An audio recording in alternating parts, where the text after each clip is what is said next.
دارالعلوم دیوبند کے ایک انتہائی ممتاز مدرس جو حضرت شیخ الہند علامہ محمود الحسن رحمہ اللہ کے شاگرد بھی تھے، ان کو کسی کالج کی طرف سے اچھی تنخواہ پر مدرسی کی پیشکش ہوئی تو انہوں نے شیخ الہند رحمہ اللہ تعالی سے ذکر کیا اور کہا کہ حضرت، ہم یہاں دارالعلوم میں 8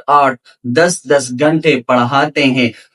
باقی وقت مطالعہ میں گزر جاتا ہے، تصنیف و تالیف یا وعظ و خطابت کے لیے بہت کم وقت ملتا ہے۔ خیال یہ ہے کہ کالج میں تدریس کا وقت بہت کم ہے اور باقی فارغ وقت میں تصنیف و تالیف اور دوسری دینی خدمات کا زیادہ موقع ملے گا، اس لیے ارادہ ہو رہا ہے کہ اس پیشکش کو قبول کر لوں۔ حضرت شیخ الہند رحمہ اللہ تعالی نے اس رائے کی مخالفت کی اور فرمایا، مولوی صاحب، مجھے امید نہیں ہے کہ وہاں جا کر آپ اتنی دینی خدمات بھی فارغ اوقات میں انجام دے سکیں جتنی یہاں ہو جاتی ہے۔ لیکن یہ بات ان کی سمجھ میں نہ آئی کہ زیادہ فرصت اور فراغت کے باوجود کام زیادہ کیوں نہ ہو سکے گا۔ حضرت رحمہ اللہ تعالی کی رائے تو نہ تھی،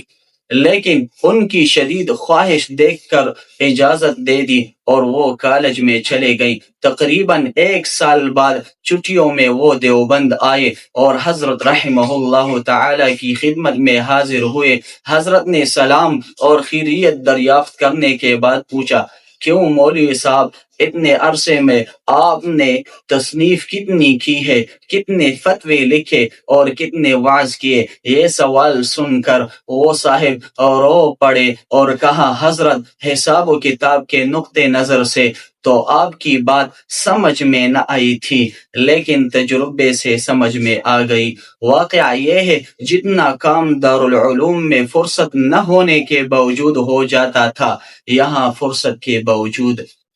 اتنا بھی نہ ہوا۔